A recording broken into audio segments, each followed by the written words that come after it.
Бүгүн 11 октябрда Камчыбек Ташиев Алимат Ташиев атындагы эне жана баланы коргоо борборунун кызматкерлерине 30 автоунаа тапшырды. Иш-чаранын жүрүшүндө Камчыбек Ташиев медицина кызматкерлеринин коомдук ролуна токтолуп, эмгеги өзгөчө баалоого татыктуу экенин белгиледи. Ошондой эле автоунаалар демөөрчүлөрдүн колдоосу менен алынганын кошумчалады. Саламатсызбы? Кандайсыздар? Кыздарым, жакшы үйдө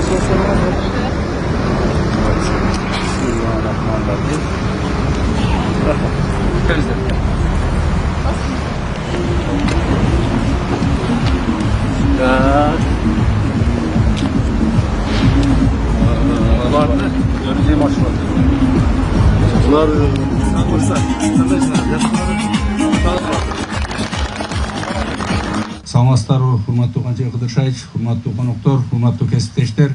Мына өзүңүздөргө белгилүү болгондой, мындан бир ай мурда урматтуу генералыбыз Камчыбек Кыдыршаевич келип сиздер менен жолукканда, ушул жакшы иштеген ак ниет менен эмгек кылган биздин арабыздагы кесиптештерге ушул өзүнүн белеги бар экенин айтып кетти эле. Мына бүгүн ошону тапшыруу иретинде келип отурат.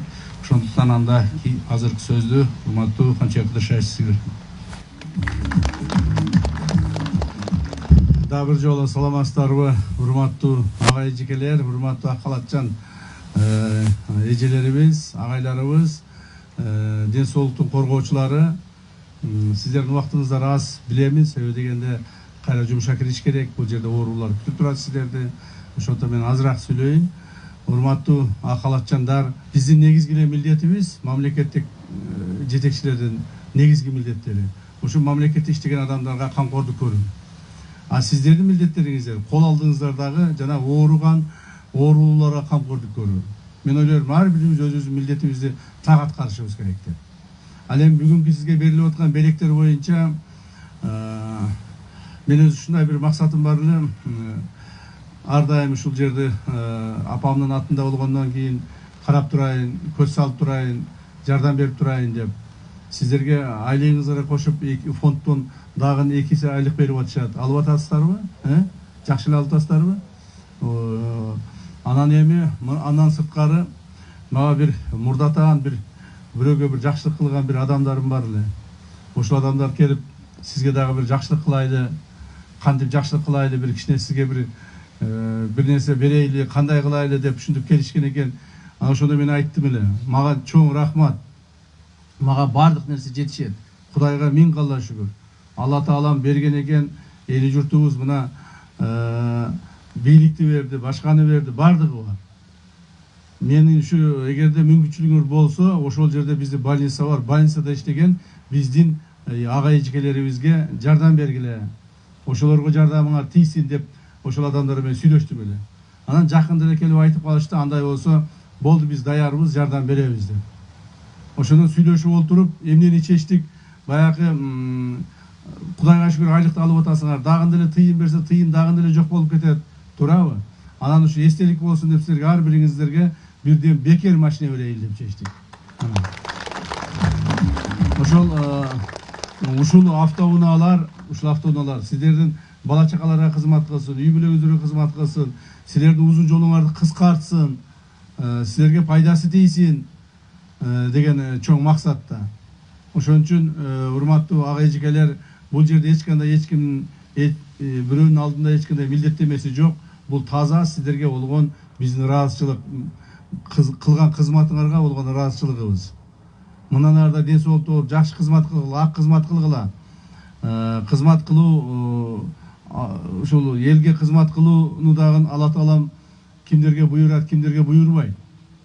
Мына сиздерге Алла Таалам буйрган экен элге кызмат кылууну. Ошо кылган кызматыңарды ак таза кылсаңар деген менин оюм бар эле. Анан мен ойлойм, силер деле ошондой тилекте болсоңор керек. Силер деле ушундай Кыргызстаныбыздын жакшынакай үй бүлөлөрдөн чыккан бала чакасыздар. Туурабы? Андан сырткары мындан кийин дагы биз көптөгөн жакшылыктарды жасайбыз деген ойдобуз. Мындан кийин дагы. Эми бая башында айтып өткөндөй, мага эч нерсенин кереги жок. Мага байлыктын кереги жок. Мага жетишет, Кудайга шүгүр. Эч кандай бир байлык топтоп, бир эбегейсиз бир бай болуп, же болбосо бир чакалап бай болуп жатайын деген эч кандай оюм жок. Андай болбойт дагы, мен андай кылдырбайм дагы. Өзүмдү дагы, мен жакындарымды андай кылдырбайм. Так, бизге жетет, Кудайга шүгүр. Эгер Алла Таалам бере турган болсо, уже сиздерге окшогон элге журтка бөлүшүп жашайлы деген үмүтүбүз бар. Мен апам дагы ушуну айта берчү эле, балам көп нерсе топтобо, балам көп нерсе башыңа үйө бербе, ашык дөөлөт баш жарат, кой балам, топтобо, тиге жардам берип койчу, тиге жардам берип койчу, тигинин баласы ооруп атат, мунун баласы кыйналып атат, тигилер мына мектепке бара албай, алмаалда силер азыр эми ал убакыттар 90-жылдарды жакшы билбей калдыңар, өзүңөрдө кичинекей болсоңор керек. Алмаалда баягы мектепке бара албай, буттарында тапчка, ботинкелери жок, үйлөрүндө тамак ашы жок болуп калган убакыттар болгон. Ошолорду айта берчү эле, ушу бала мына баланчанын үйүндө ушундай кыйналып атыптыр, ушуга тамак аш алып бер, тигинин 3-4 баласы бар, мектепке жөнөтө албай атыптыр, кийим алып бер деп эле ушу апам ушундай эле элдин немесин карап жүрө берчү эле. Акыры келип Алла Тааламын буйруган экен, мына ушу апамын тилегин берип, биз ушундай болуп чоңойгонго мүмкүнчүлүк болду. Мен мунун баарын сиздерди өзүмдүн жакындарым катары, мамлекет кызматкерлери катары эмес, өзүм жакындарым катары, ушу боорукер айымдар, медицина кызматкерлери катары айтып атам да сиздергечи. Эгерде мамлекет кызматкерлери жанагыдай иштей турган, талап кое турган нерсе болсо айтса билесиңер, мен кандай сүйлөйт элем. Ошондуктан мен ушул жерде сиздерге дагы ыраазычылыгымды билдиремин. Урматтуу ага эжекелер, мындан арда көбүрөөк иштеңиздер. Биз мына администрация, ошол мекеменин администрациясы сүйлөшсөк айтып атышат, бергенде ар бирине милдеттеме кылып атабыз, жок дегенде бир 5 жыл ушул жерде иштей бергиле деп атабыз деп. Ошону туткулагыз, тутуңуздар. Мен сиздерден суранамын. Анан кийин машина алып алып туруп, эртеси күнү, 2 күндөн кийин, 1 жылдан кийин, жарым жылдан кийин мен болду иштебейм деп иштеп кетип калбагыла. Макулбу? Ошо 5 жыл иштегиле. Мындан кийин да жардам берип турабыз. Мындан кийин дагы колдоп турабыз. Себеби ушул мекеме ишканада зарыл болгон адамдар. Бул жерге жыргагандан эч ким келбейт. Бул жерге бир жыргап кетейин деп бир кафеге, ресторанга келгендей эмес. Же башка бир жерге келгенде бул жерге ооруган адам келет. Муктаж болгон адам келет. Ошо силердин мээримиңерге муктаж, силердин жанагы профессияларга муктаж адамдар келет.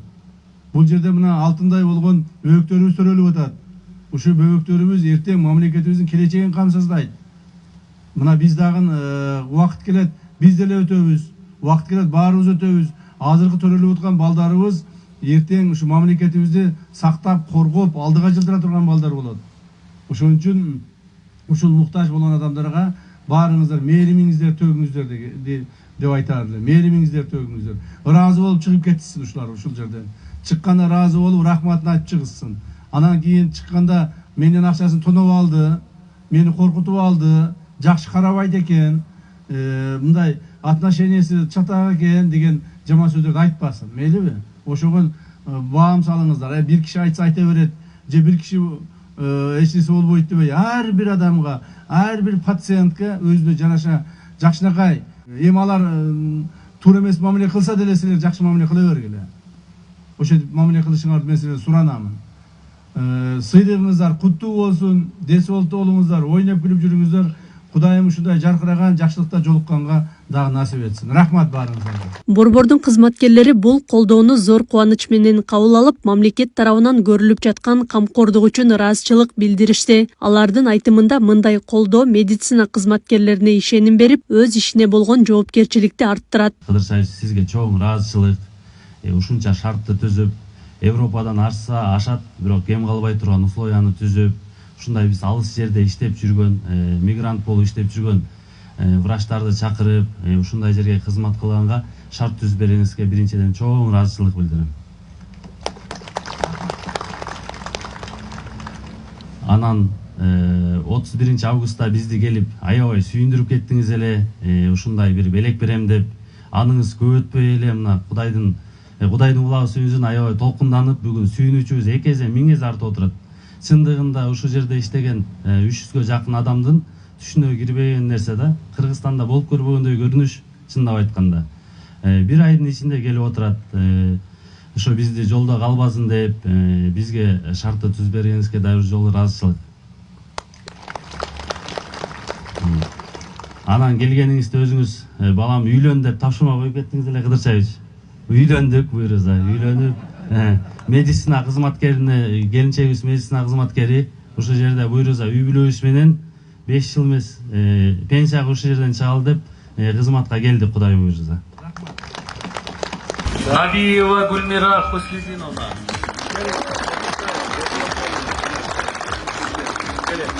Muratov Talgat Nishonboyevich. Jamshidbek. Quvonchbekov Qo'riskeldi. Sayaqova Adara.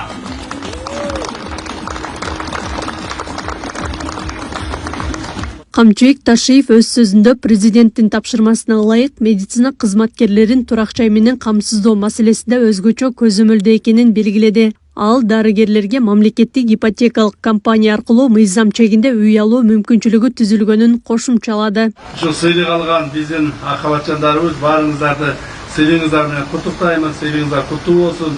Жана башында айтып өткөндөй, ушу жакшылыктарга минип, ойлоп күлүп жүрүшүңүздөргө Алла таалам буйруп насип этсин. Мындан ары дагы бир маселе жанагы үй боюнча.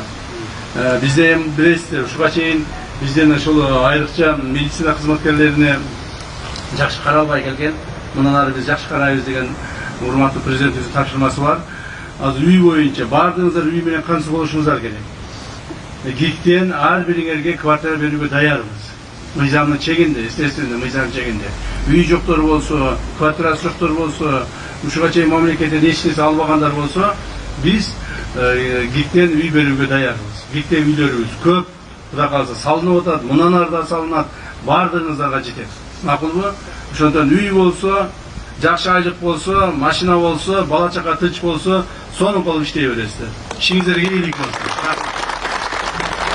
Эске сала кетсек, буга чейин 31 августта Камчыбек Ташиев аталган борбордон кабар алган болчу. Ошол учурда ал медицина кызматкерлерине ар тараптуу колдоо көрсөтүүлөрүн белгилеп, бейтаптарга кызмат көрсөтүүдө акча талап кылбоо керектигин эскерткен.